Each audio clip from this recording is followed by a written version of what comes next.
This is a big one if you're into environment. This is about as big as it gets, they tell me, and it's an honor to be here with a terrific person who's worked so hard on this and some other terrific people. Thank you very much. But I'm pleased to be joined today by EPA Administrator Lee Zeldin, who you all know, and to announce the single largest deregulatory action in American history. That's a big statement in American history, and I think we can add the words by far. Under the process just completed by the EPA, we are officially terminating the so-called endangerment finding, a disastrous Obama-era policy that severely damaged the American auto industry and massively drove up prices for American consumers. Prices went up incredibly for a worse product. This action will eliminate over $1.3 trillion of regulatory costs and help bring car prices tumbling down dramatically. You're going to get a better car. You're going to get a car that starts easier, a car that works better for a lot less money. In 2009, Barack Hussein Obama, his EPA designated fossil fuels such as oil, gas, and other things that actually make factories rock and roll and other things drive very nicely as a threat to health and human welfare, known as the endangerment finding. This determination had no basis, in fact, had none whatsoever, and it had no basis in law. On the contrary, over the generations, fossil fuels have saved millions of lives and lifted billions of people out of poverty and all over the world. And you see it with the blackouts all over where they don't use it, where they went to wind, intermittent wind, which is weak and ineffective and very, very costly, most costly energy there is. And people are dying because there was no air conditioning or there was no heating. Lots of other things, bad things happened.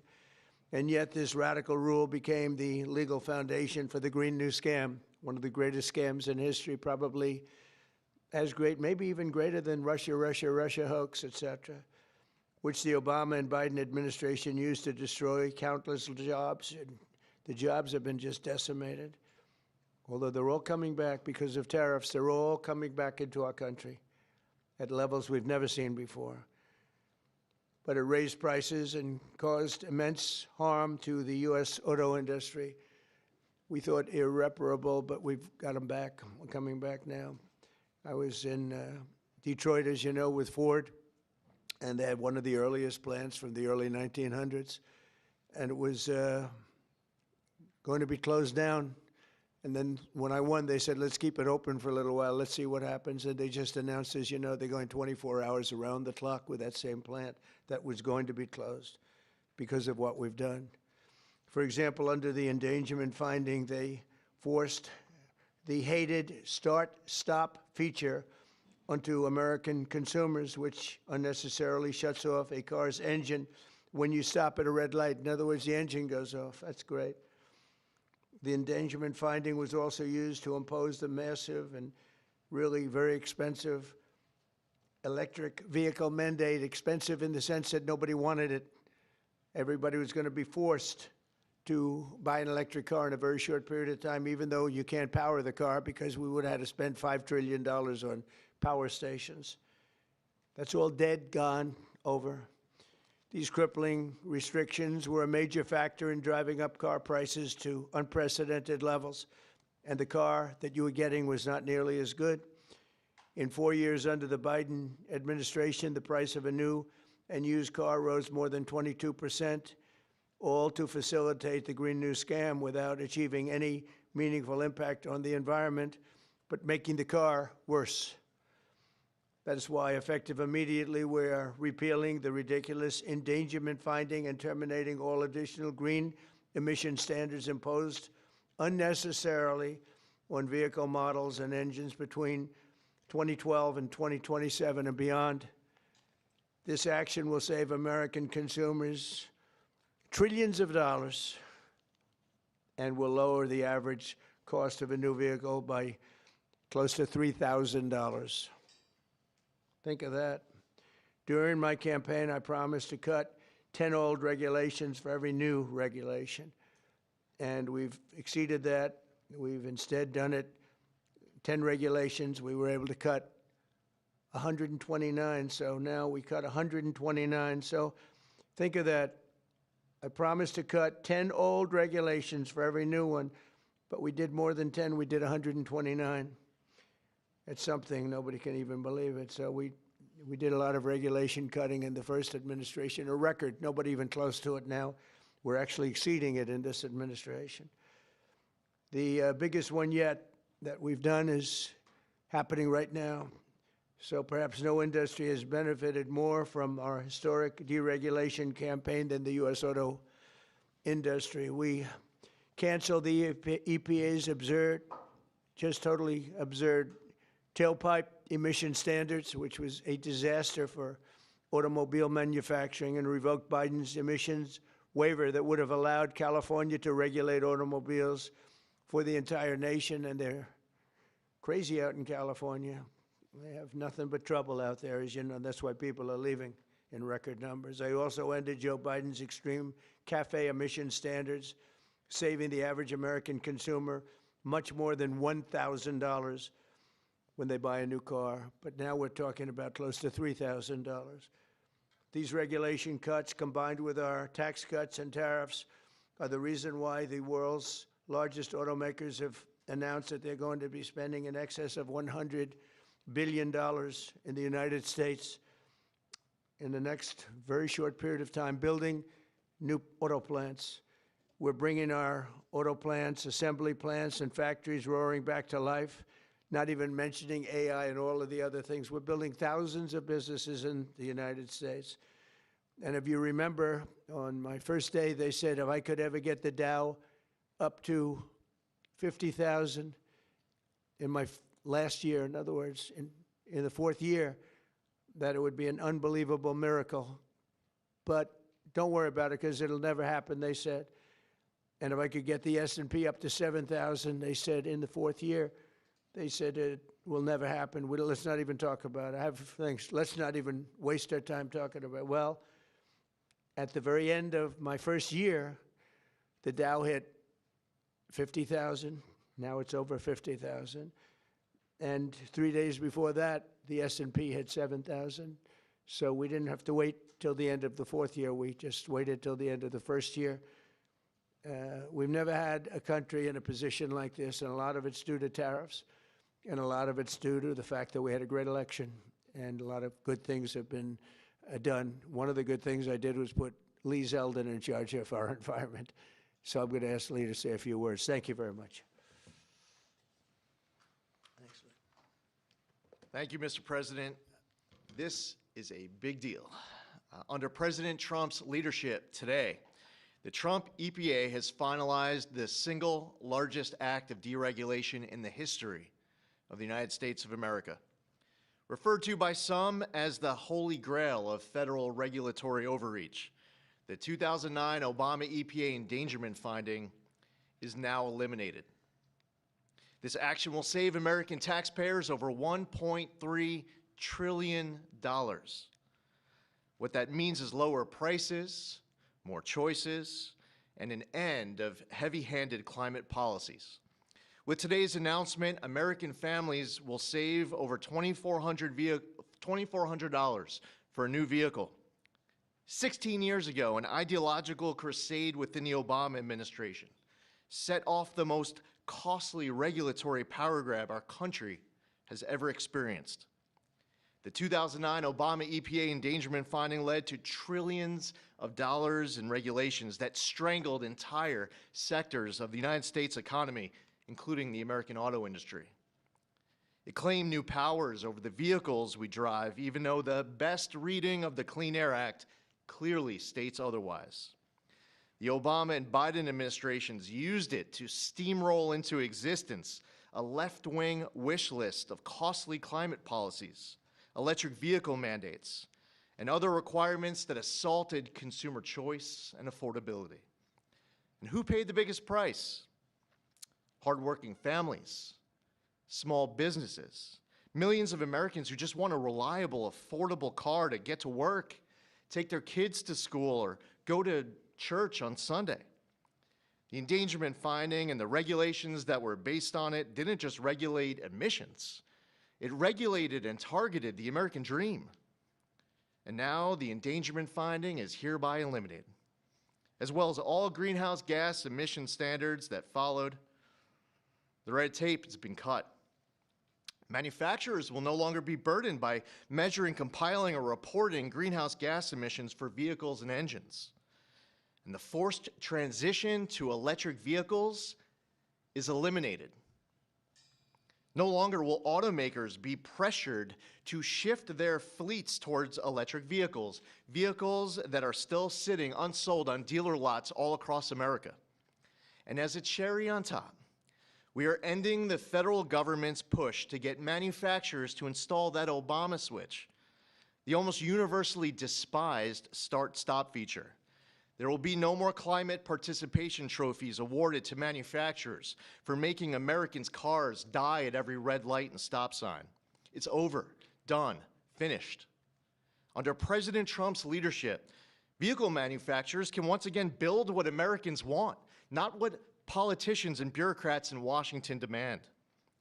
President Trump campaigned on reviving the auto industry, and he continues to deliver win after win after win, ending electric vehicle mandates, getting rid of the Biden CAFE standards with Secretary of Transportation Sean Duffy, and securing massive new U.S. manufacturing investments and all of the jobs that come with it.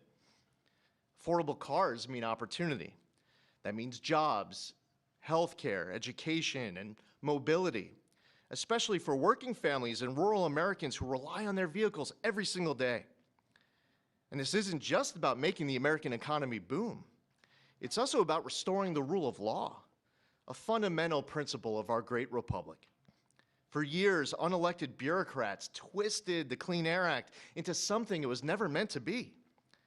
The Obama administration twisted itself into some kind of mental pretzel to invoke authority it didn't have and to sidestep Congress.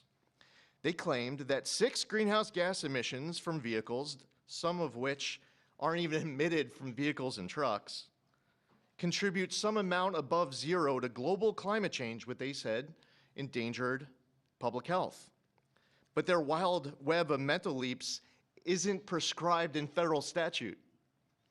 The Obama EPA's house of cards upended the best reading of the Clean Air Act, as well as 50 years of EPA precedent on what constitutes regulable air pollution. In the 16 years that intervened, the Supreme Court has established clear precedent in Loper Bright Enterprises and West Virginia versus EPA. And in light of these Supreme Court decisions and other developments, upon his swearing in last year, President Trump immediately tasked on day one submitting requirements, recommendations, research on the legality and continued applicability of the 2009 endangerment finding. And at Trump's speed, he wanted that research and recommendation turned around instantly. We looked at the Clean Air Act. We looked at what the highest court in the land had said, and we used a very simple metric. If Congress didn't authorize it, EPA shouldn't be doing it. Congress never voted for these climate mandates inside of Section 202 of the Clean Air Act. If Congress wants EPA to regulate the heck out of greenhouse gases emitted from motor vehicles, then Congress can clearly make that the law, which they haven't done for good reason. Today, we dismantle the tactics and legal gymnastics used by the Obama and Biden administrations to backdoor their ideological agendas on the American people. Following the plain language of the law, we have now realigned EPA's rulemaking to reflect the Clean Air Act exactly as it is written and as Congress intended, not as others might wish it to be. Where our predecessors focused on trying to make and please a few fear-mongering climate alarmists, the Trump EPA is making decisions to benefit all Americans based on common sense and reality. And the American people are tired of paying the price of political games. Last November, they voted for an administration that would listen to them. They told us that the price of a newer, safer vehicle was too high. They told us they didn't want cars that shut off at every red light. They told us dealers were sitting on lots filled with electric vehicles that nobody wanted or were buying. The Trump EPA listened. We heard you and we acted. And today's action does not change regulations on traditional air pollutants and air toxics. This EPA is committed to providing clean air for all Americans. Powering the Great American Comeback is based on the singular focus of providing clean air, land, and water for all Americans while harnessing the greatness of the American economy. That's a big difference from our predecessor. We believe that we can and must choose both. If you want an electric vehicle, buy one. If you want a diesel truck, then buy that. If you want a gas-powered vehicle or a hybrid, well, more power to you.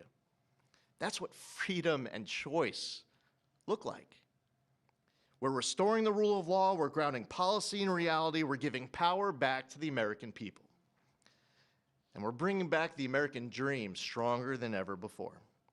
EPA will never waver on its core mission of protecting human health and the environment, and this administration knows we can do that while ushering in the golden age of America.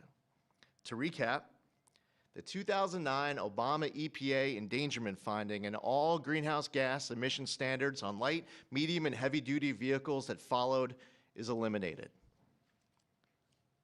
American families now will save over $2,400 for a new vehicle. Today, the single largest act of deregulation in the history of the United States, over $1.3 trillion, the elimination of the endangerment finding is signed, sealed, and delivered. Thank you, Lee. That was long, but good. It was good. Maybe I should say great. It was great, and we appreciate it. Would you have anything to say, Russ? Please. Thank you, Mr. President. Literally no other president would have done this to get at the foundations of the Green New Deal, so tremendously excited that we are where we are today. Great work by Lee. I'm a little worried that this next year will be, EPA alone will be dereg east by the number of things that are going to come out of EPA. So great work to the team. $1.3 trillion in savings, massive historical opportunity. Thank you. Thank you, Russ. Please. Would you like to speak? You're worthy of it. Good man. Thank you, Mr. President. Today is a historic day led by President Trump's leadership. No other president, as Russ said, would have undertaken this and at the speed we did. It was a great team effort. This is the model of the Trump administration, everyone working together, mission aligned. And Lee is also working on cleaning up the horrible situation with regard to farm equipment. You could use John Deere as an example and other companies where tractors are unbelievably expensive and don't work as well because of all of the environmental nonsense that was put on them. Also excavators, any equipment like that, bulldozers, Caterpillar tractor would be a beneficiary, I guess, but the people are going to be a beneficiary because the equipment's going to be a lot less expensive, and it's going to also, most importantly, it's going to work much better, much better. So we're working on that immediately as we speak. And we'll probably make it so that any of that equipment built in the United States will not have to go through this. If it's built outside, I think we'll probably leave the standard the same. If people are going to send us equipment, let them have that standard for whatever it's worth, which is not much. And I think that's a very big announcement, too, and we're going to see if we can get that done very quickly so that all of that equipment that we have made, including lawnmowers, et cetera, you won't have to go to the finest schools in the world in order to figure out how to operate it. Okay? So any questions, please? President Trump, thank you for this. And after this much applauded move to roll back the former EPA's endangerment finding, what additional steps do you plan on taking to scale back what many are calling climate industry scams? Specifically, and Secretary Zeldin knows about these wind turbines they're trying to bring to New York. Judge is allowing them to be rebuilt right near your hometown in Jamaica, Queens. They're being called a national security threat for air traffic coming into the airport. What could you do to make sure these things don't destroy the environment? Well, we're trying to make sure it doesn't happen, and basically stopped all windmills in this country. It's the most expensive energy you can get. They're all made in China, a little bit in Germany, but mostly in China. And we're putting them all over our fields and ruining the fields and killing the birds and all of this. And the environmentalists say they like them, but they really are a tremendous eyesore. They ruined. Europe has gone, as you know, it's gone to it. Europe isn't even recognizable anymore between immigration and because of, you know, environmental things like the windmills, which are taking over. The people hate them. The energy is by far the most expensive. And we're fighting very hard to make sure that they don't get built. I hope we don't have one built during my administration. We inherited some contracts where they've gone down the line a little bit. We're trying to terminate them for a lot of different reasons. One of the reasons, as you had mentioned, it's endangerment for the military. It's also endangerment for airliners. So we're trying to take care of those situations now. They should have never been allowed in the first place. Yeah, Mr. please. President, thank you so much for taking Sure. questions. What do you tell Americans who are concerned that the $1.3 trillion in savings does come at a cost to public health and the environment based on Yeah. science? I tell them, don't worry about it, because it has nothing to do with public health. This was all a scam, a giant scam. This was a ripoff of the country by Obama and Biden. And let's say Obama started it and got it rolling. And a terrible ripoff. They'll have more money to spend for health care, if you look at it. Now they can go out and spend it on something that's meaningful. And nobody's doing more for health care than the Republican Party. And that starts with the fact that prescription drugs are going to be coming down at numbers that nobody's ever seen before. They're falling.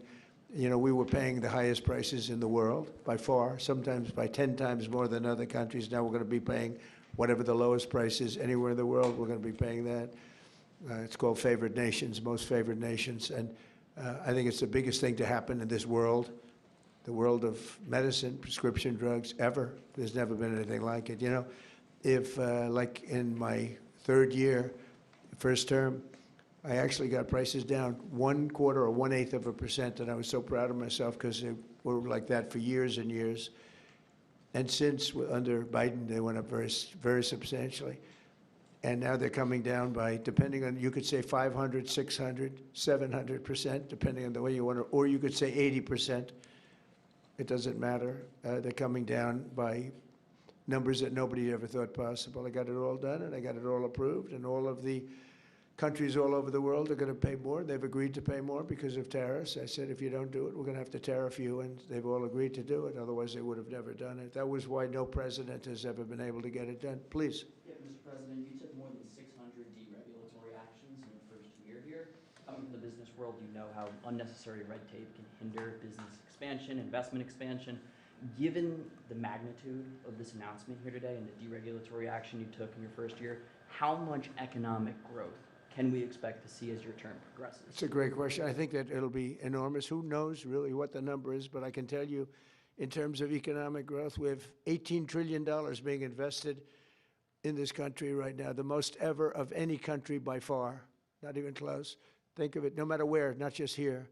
$18 trillion is coming in, and that money is being spent right now as we speak in new plants and equipments. And you may have heard Lee mention, I mentioned also, that over $100 billion is going to be spent in this very short period of time just by foreign auto companies on building auto plants in the United States. The greatest thing that ever happened to the United Auto Workers. You know, the head man has not been nice to me, but now I understand he's saying this is the greatest auto president in history. But the auto workers gave me their vote, and they knew what I was doing, and they know what needed to be done.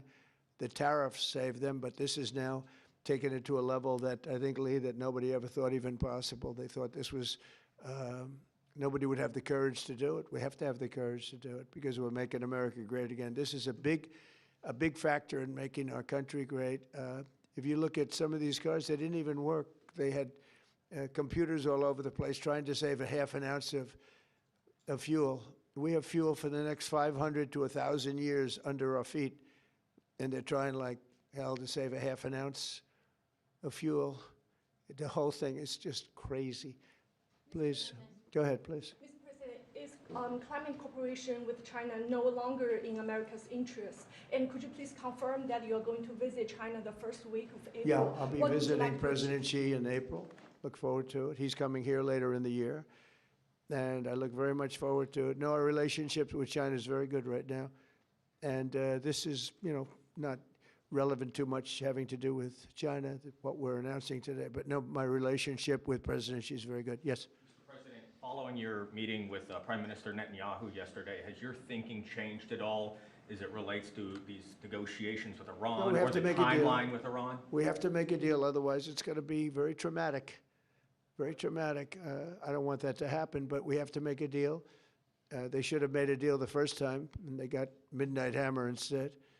And this will be very traumatic for Iran if they don't make a deal. Look, if they don't make a deal, then it'll be a different story. But we had a very good meeting yesterday with Bibi Netanyahu, and he understands, but it's ultimately up to me. If the deal isn't a very fair deal and a very good deal with Iran, then it's going to be, I think, a very difficult time for them in the back. I guess over the next month, something like that. Yeah, shouldn't take, it should happen quickly. They should agree very quickly, yeah. Mr. President, we might be heading into a partial government shutdown. When was the last time you spoke with Chuck Schumer, and do you still feel Democrats are negotiating in good faith? Well, a week ago I spoke, but we have to protect our law enforcement. Actually, the Supreme Court gave a ruling, or one of the courts gave a very big ruling on masks, that you have the right to use them, for personal protection if you want. So I don't know how that interjects. They want our law enforcement to be totally vulnerable and put them in a lot of danger. They have some things that are really very hard to approve, frankly. As you know, it's only pretend. We had various of the other bills, that's all done, but we're left with this one. We have to protect our law enforcement, very important. Please. Why does Prime Minister Netanyahu want you to stop negotiating with Iran? He is, you're saying stop entertaining, stop talking to them? Didn't say that, we didn't discuss that. I'll talk to them as long as I like, and we'll see if we can get a deal with them, and if we can't, we'll have to go to phase two. Phase two will be very tough for them. I'm not looking for that. Mr. President, there are currently 0 Israeli hostages left in Gaza because of you. Thank you for that. And now that the war is ending in Gaza and Israel, I wanted to ask, do you believe Bibi bears any responsibility for the security failures that we saw on October 7th? Well, October 7th was a rough time, and I guess everybody's responsible. It's you to look, but it was a terrible attack. It was a sneak attack. It was as violent as unfortunately, I've seen some of the results at levels that probably even you, good reporter, but probably you haven't seen. It was a horrible thing that took place. People were surprised. It was a surprise attack. Nobody saw that coming. He didn't see it coming. Nobody else would have seen it coming if they were in his position, I don't believe. But I can tell you he's been a very good wartime prime minister. He's been very strong. We've worked with him very well. We had tremendous success with Iran and everything else we've done.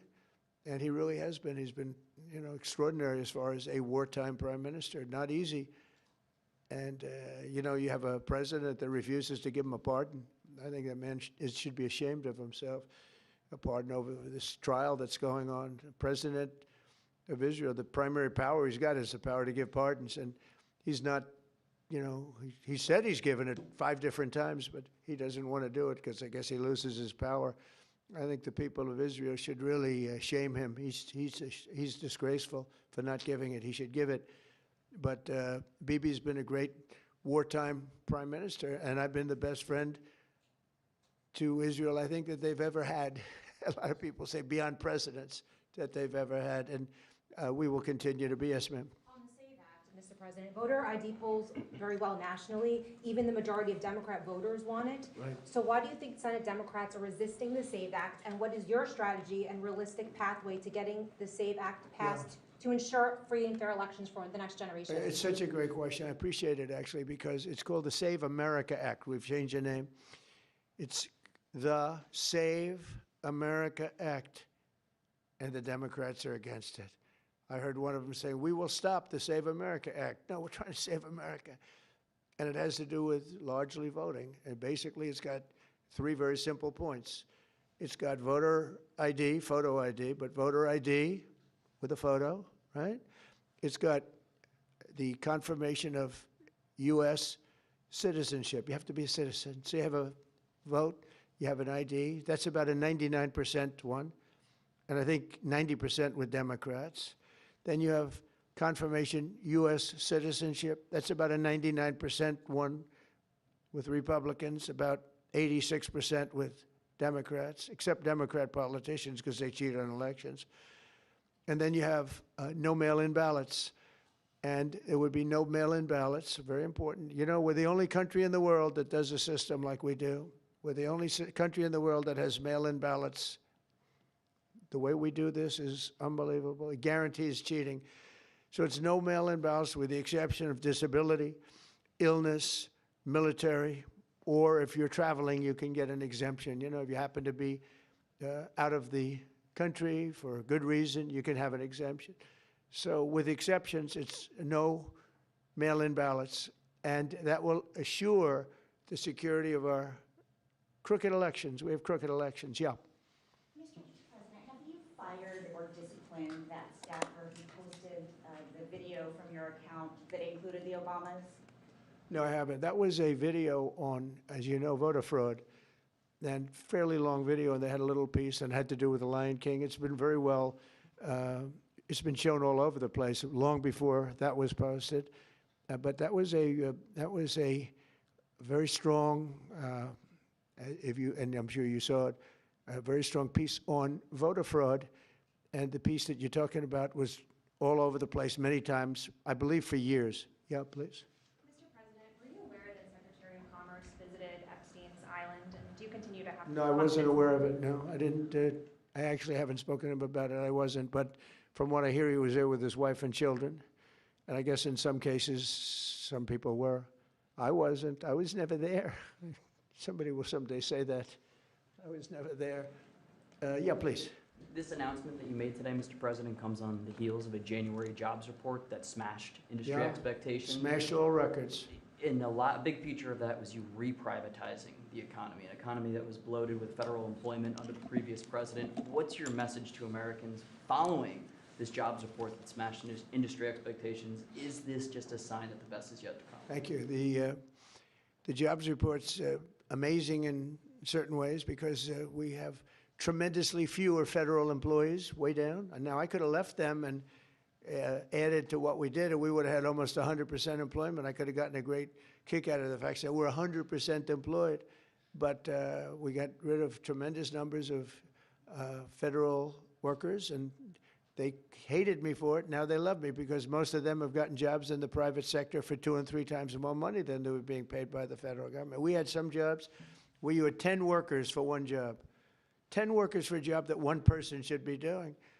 And we've gotten rid of a lot of those jobs. And by getting rid of them, these people became available to work in the private sector. And as you know, the numbers are incredible. So the job numbers are incredible. The financial numbers are beyond belief. Again, they thought it couldn't be done in 4 years, and I did it in 1 year.